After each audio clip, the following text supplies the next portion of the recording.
Welcome back to Breakfast with Bob. My name is Bob Babbitt. We are at the 2x New York City Triathlon. My guest, Mr. Travis Ricks from the Challenge Athletes Foundation. Morning, Bob. T, you've been here a bunch of times. Yeah, I've actually done this race 6 times. Been coming back the last couple of years to help out with the paratri division.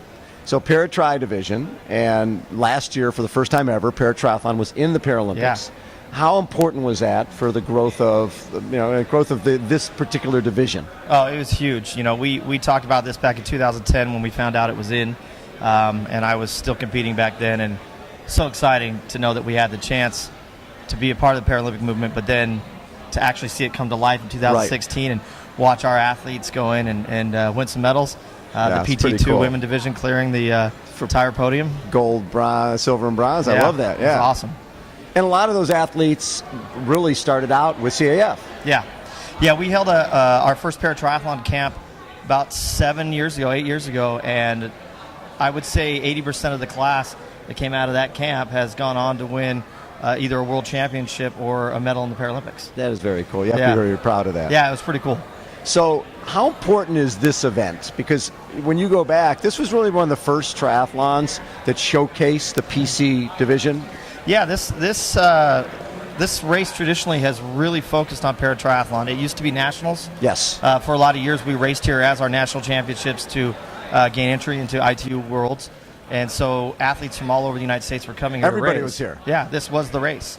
At one point, we had almost 100 paratriathletes racing in the New York Triathlon. That's amazing. Yeah.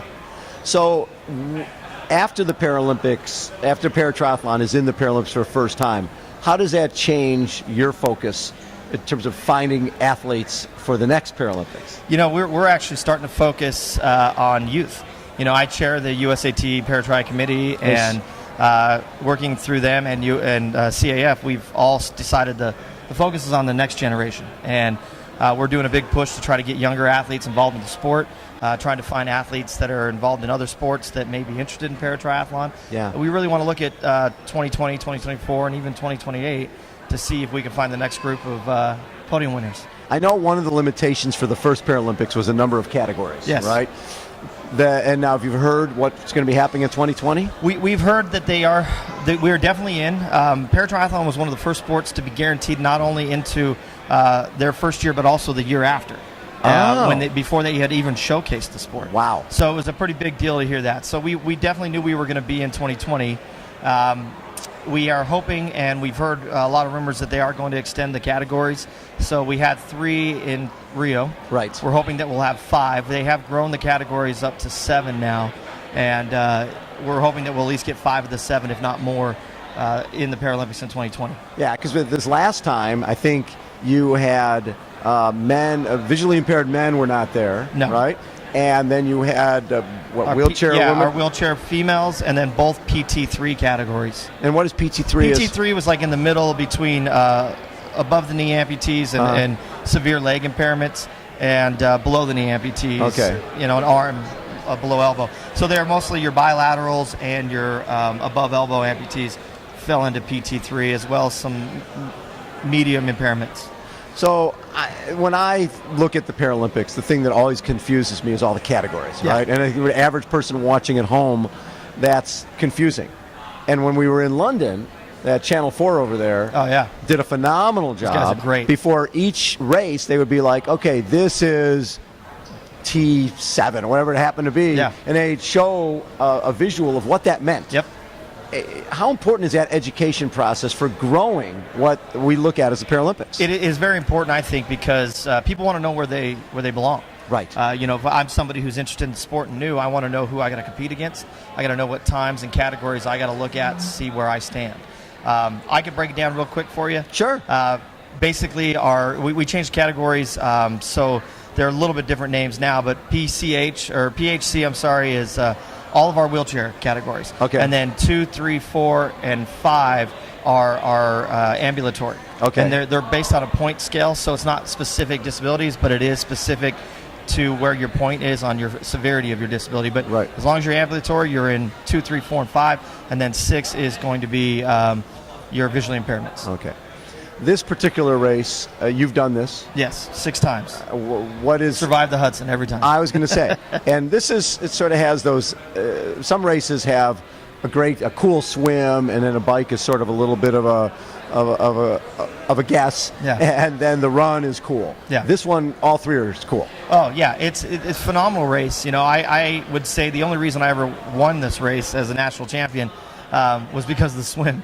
Really? Yeah, I've never been a strong swimmer, but you're good with currents. I'm good with currents, and this is the current to swim So you in. surfed your way through. Probably one of my best swim times I've ever had for 1,500 meters. So, the swim's great, man. If you can tread water, you'll do an amazing time. And then the bike is, it's not.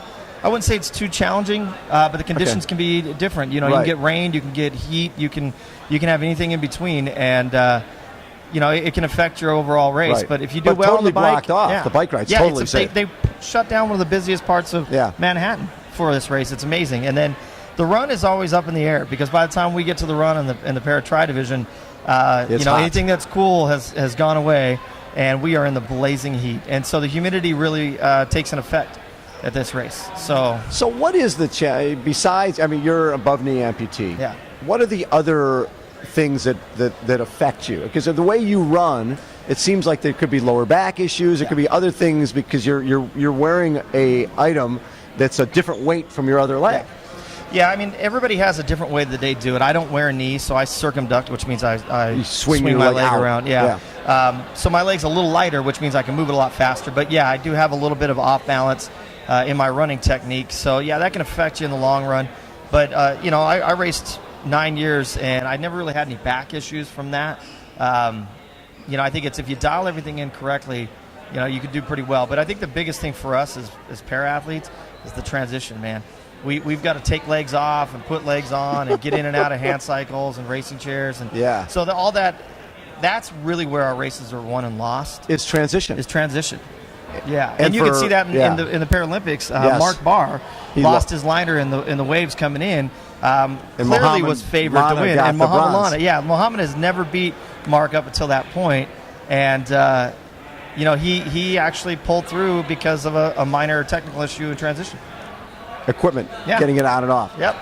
So you're involved with the programs department over at Challenge Athletes Foundation. You've got a kids triathlon camp coming up in a week. In a week. Yeah, right, a week.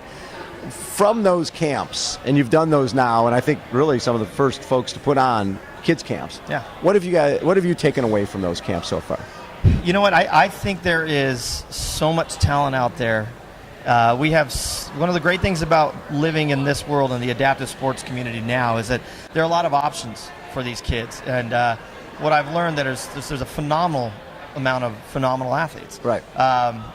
But trying to get them into paratriathlon it's a whole different beast, because they're not, I would say even for able-bodied kids, it's a daunting sport. You're putting 3 things together. So making it fun and making it pleasable is the challenge. But we find that these kids really do love it. Right. They take to it. They find it a challenge, and it is something that when we find a few that are really good at it, we're going to find a few future, medalists. We look at medalists, and medalists are great. But just from being up at the Angel City Games a few weeks ago, the number of people who came up to me and said, "Oh, you bought me that chair. Oh. You guys got me that leg."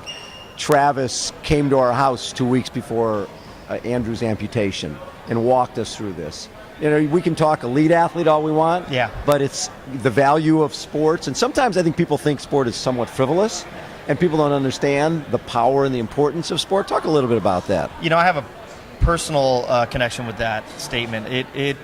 Sport was part of my life growing up as a kid. I had plans to be an Olympic wrestler, and it was taken away from me when I had my cancer and my amputation. And Challenge Athletes Foundation absolutely brought something back in my life I ever thought was taken away.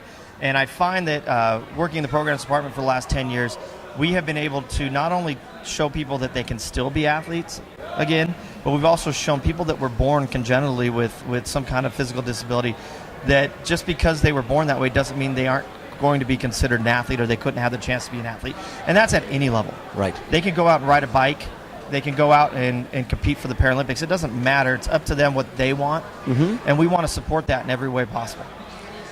The other parent that I chatted with there was the parents of Ella Rodriguez.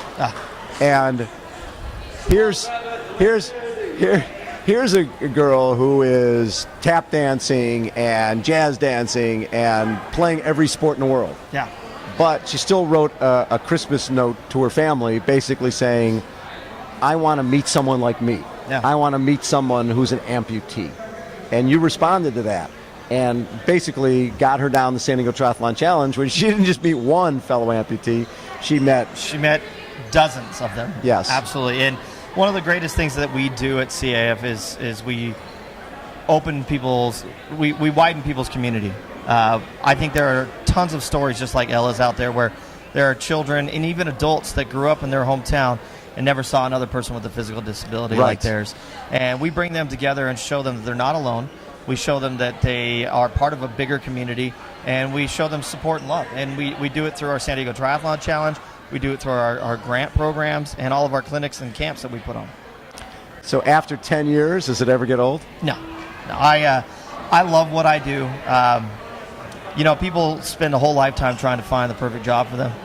And I found mine pretty early on, and I'm very, very thankful for that because I get to be surrounded by sports. I get to be surrounded by the adaptive sports community, and I get to be a part of an organization that gets to change lives every single day.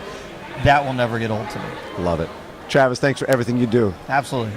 Again, Breakfast with Bob, 2 times you, New York City Triathlon. Mr. Travis Ricks has been our guest. Hold on, everybody. We will be right back.